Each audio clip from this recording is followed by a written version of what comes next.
Bonjour à tous, bienvenue dans ce rendez-vous consacré à l'intelligence artificielle. Il y a eu ces derniers jours cette volonté de l'Union européenne et du Parlement européen de travailler ensemble à organiser le travail de l'intelligence artificielle, faire en sorte que celle-ci n'aille pas à contre-courant d'une société, que cela reste un vecteur de développement avec lequel il faut travailler, mais essayer de travailler à la lutte contre les dérives potentielles possibles qui sont tout à fait importantes et significatives. Et c'est vrai qu'aujourd'hui, l'Europe essaye d'humaniser ce travail sur l'intelligence artificielle de telle façon à ce que cela ne devienne pas comme on avait pu le voir dans le passé, où il y a eu souvent, lorsque de nouvelles technologies sont apparues, notamment sur le clonage, il y avait eu beaucoup de débats en Europe pour que celui-ci, ce clonage, ne devienne pas demain une activité de professeurs fous qui fassent tout et leur contraire. Et là encore, c'est la même chose, hein. L'Europe essaye aujourd'hui de travailler à ce qu'il y ait un encadrement. Alors c'est souvent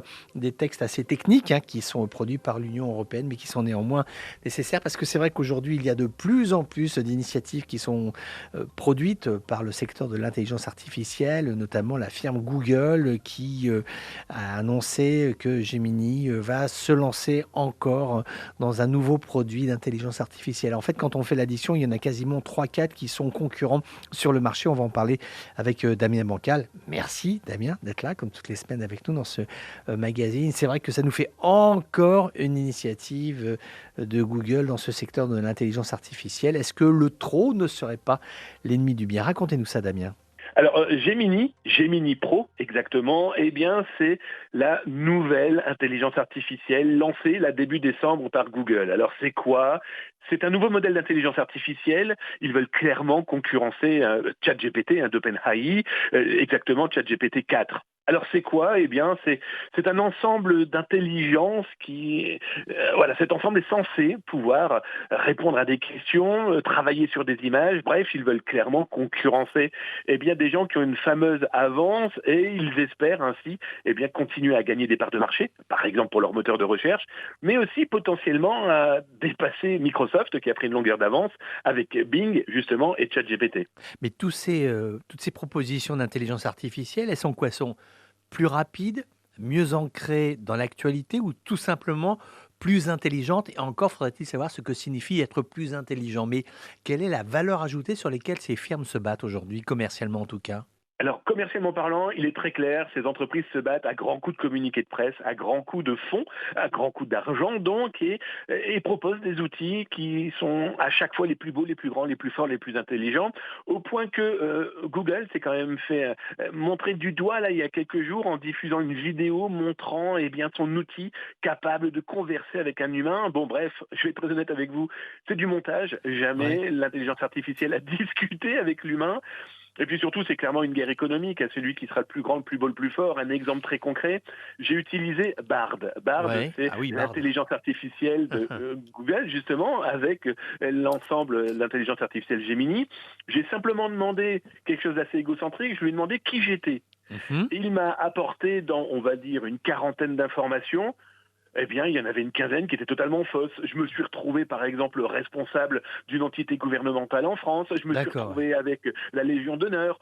Hmm. Bon, j'aime bien ces distinctions, mais l'intelligence artificielle a clairement ses limites, hein. Mais est-ce que, cela dit, sur les projets, on va dire de façon scientifique et empirique, est-ce que l'intelligence artificielle, ça veut dire tout savoir ou ça veut dire tout comprendre? Voilà, on va être très clair, hein. Pour le moment, c'est tout savoir. Oui. Ils veulent tout récupérer pour pouvoir potentiellement, peut-être demain, nous proposer quelque chose d'intelligent, Hmm. cette intelligence artificielle.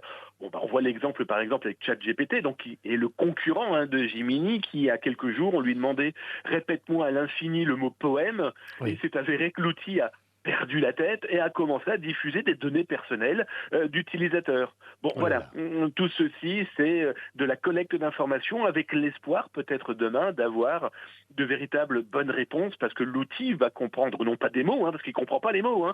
Pour lui, c'est des algorithmes avec des informations dont il ne comprend même pas le fond. Mais Mhm. il essaye, et ils essayent, les chercheurs, de rendre ça de plus en plus, allez, on va dire puissant. Pour preuve, Google annonce déjà pour l'année prochaine sa nouvelle intelligence artificielle. Voilà, ils ont prévu pour l'année prochaine de nous proposer une nouvelle version. Bon, ça commence à faire beaucoup, hein. Voilà, comme vous dites, Damien. D'ailleurs, juste un mot pour finir, c'est une information qui est assez intéressante, qui vient des États-Unis. Ça concerne toujours Google Cloud, mais ils font quand même des choses qui sont intéressantes. En fait, on se rend compte que l'intelligence artificielle va certainement se spécialiser, c'est-à-dire que l'individu ou l'entreprise, ce ne sera pas tout à fait la même intelligence artificielle. Et il vient d'être créé ce qu'on appelle AI Platform of Healthcare, qui est en fait une plateforme d'intelligence artificielle, mais qui est réservée au secteur de la santé. Donc voilà, ce sera quand même une sectorisation des activités d'intelligence économique auxquelles on sera ou confronté, selon ceux qui ont peur, ou bien auxquelles on aura accès de façon tout à fait spontanée, naturelle, qui sait gratuite. On le verra, ça, on en parlera plus tard, parce que ça, c'est vraiment un point qui est intéressant. C'est celui de la gratuité, de l'accès ou pas à l'intelligence artificielle. Ce sera l'occasion d'un prochain rendez-vous. Voilà, je vous souhaite une très très bonne semaine à tous à l'écoute de Radio Méditerranée Internationale.